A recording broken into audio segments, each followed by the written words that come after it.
إياك نعبد إياك نعبد صراط المستقيم صراط الذين أنعمت عليهم غير المغضوب عليهم ولا الضالين آمين. أعوذ بالله من الشيطان الرجيم. بسم الله الرحمن الرحيم. اللهم صل وسلم على سيدنا محمد سيد الأولين والآخرين وسلم ورضي الله تبارك وتعالى عن كل صحابة رسول الله أجمعين والحمد لله رب العالمين حمد الشاكرين حمد الناعمين حمدا يوافي نعمه ويكافئ مزيده يا ربنا ولك الحمد كما ينبغي لجلال وجهك الكريم وعظيم سلطانك. اللهم صل وسلم على سيدنا محمد الفاتح لما أغلق والخاتم لما سبق ناصر الحق بالحق والهادي إلى صراطك المستقيم صلى الله عليه وعلى آله وأصحابه حق قدره ومقداره العظيم. اللهم يا الله إنا نسألك سلامة في الدين وعافية في الجسد وزيادة في العلم وبركة في الرزق وتوبة قبل الموت ورحمة عند الموت ومغفرة بعد الموت. اللهم هون علينا في سكرات الموت والنجاة من النار والعفو عند الحساب. ربنا اغفر لنا ولوالدينا وارحمهم كما ربونا صغارا. ربنا اغفر لنا ولوالدينا وارحمهم كما ربونا صغارا. ربنا اغفر لنا ولوالدينا ولمشايخنا ولأساتذتنا ولسائر المسلمين والمسلمات والمؤمنين والمؤمنات إنك سميع قريب مجيب الدعوات.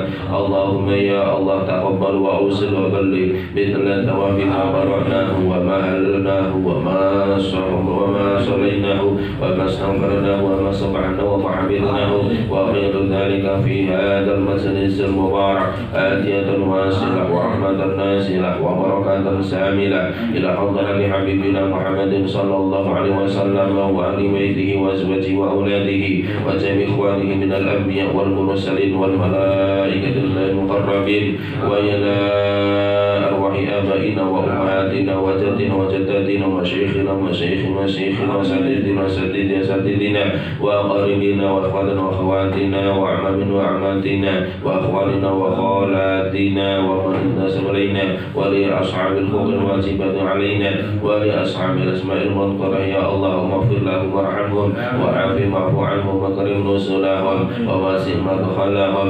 اللهم لا تحرمنا أجرهم. اللهم اجعل قبرهم روضة من رياض الجنان ولا تجعل قبرهم غفرا من غفر النيران. اللهم انزل في مقامهم الرحمة والضياء والنور والبهجة والروح والريحان والسرور من يومنا هذا إلى يوم البعث والنشور إنك ملك رب غفور. ربنا هب لنا من أزواجنا وذرياتنا قرة أعين واجعلنا للمتقين إماما. ربي هب لي من الصالحين ربي هب لي من الصالحين ربي هب لي من الصالحين. اللهم بارك لنا في رجب وشعبان يسر لنا اغفر لنا يسر لنا اغفر لنا يسر لنا اغفر لنا وبلغنا رمضان يا الله يا رب العالمين. ربنا آتنا في الدنيا حسنة وفي الآخرة حسنة وقنا عذاب النار. وصلى الله على نبينا محمد وعلى آله وأصحابه وبارك وسلم. سبحان ربك رب العزة عما يصفون وسلام على المرسلين والحمد لله رب العالمين. الفاتحة. أعوذ بالله من الشيطان الرجيم.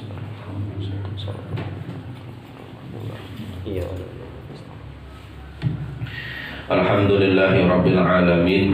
Mekaten mangga masih lawasan dikir tahlil sosatu aipun ingkang kita khususaken dumateng arwah-arwah ingkang sampun kasebat. Mugi-mugi tansah katampi wonten warsa dalam Allah Subhanahu wa taala. Amin Allahumma amin. Monggo kita terasaken pengaosan saking kitab Riyadhus Shalihin menika.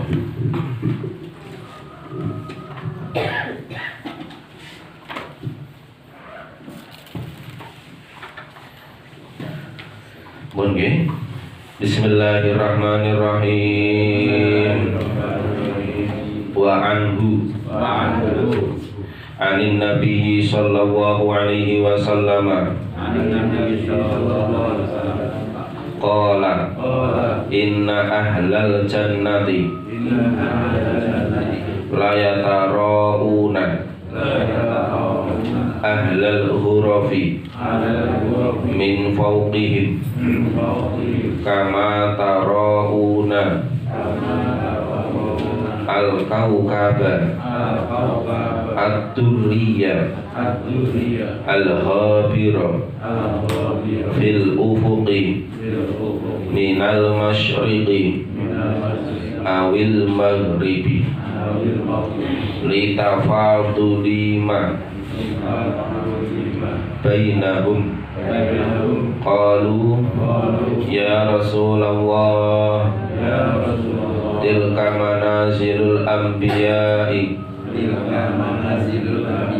la yablughuha ghairuhum qala bala walladhi nafsi biyadihi rijalun amanu billahi wa saddaqu al-mursalina muttafaqun alaih. Artosipun dari Abu Sa'id Al-Khudri. Ahune wangsul dumateng Abu Sa'id Al-Khudri radhiyallahu anhu. Dari Nabi Muhammad SAW beliau bersabda, sesungguhnya ahli surga itu dapat melihat orang-orang yang berada di atas tingkatan mereka, sebagaimana kamu dapat melihat bintang yang sangat cemerlang di langit yang tinggi, baik dari arah timur maupun dari arah barat, karena perbedaan tingkatan mereka. Para sahabat berkata, itu bertanya, wahai Rasulullah, itu adalah tingkatan para nabi yang tidak dapat dicapai oleh orang lain atau yang selain nabi. Beliau bersabda, benar, demi zat yang jiwaku berada dalam genggamannya, orang-orang yang beriman kepada Allah dan membenarkan para rasulnya. Muttafaqun alaih, hadis Bukhari Muslim. Bismillah malih.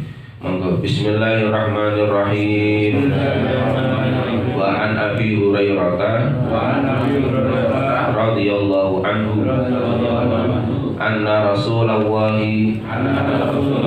sallallahu alaihi wasallam qala laqabu qausin fil jannati khairun mimma tadlu alaihi asyamsu au taghrubu.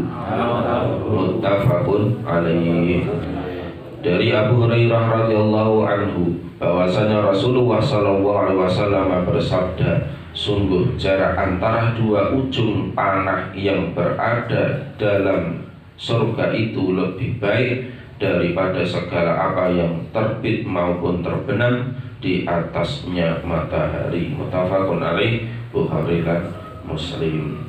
Niki para bapak, para ibu jamaah pengaosan, lanjutan hadis-hadis saking kitab Riyadhus Shalihin menika ingkang jelasaken tentang nikmatipun swarga ingkang sampun dipun janjiaken utawi dipun cawisaken dening Allah Subhanahu wa taala kagem tiyang-tiyang mukmin, tiyang-tiyang muslim, termasuk para nabi lan para rasul.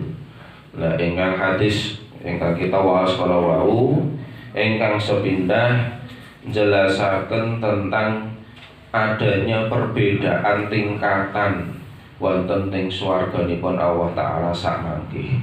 Dadi kabeh ora dipadha. Ana tingkatan-tingkatanipun, tentunipun karena memang nggih manungsa niku berlevel-level. Mboten kita pahami kasta lho nggih. Nek kasta mangke beda maneh. Nek kasta niku tingkatan di dunia.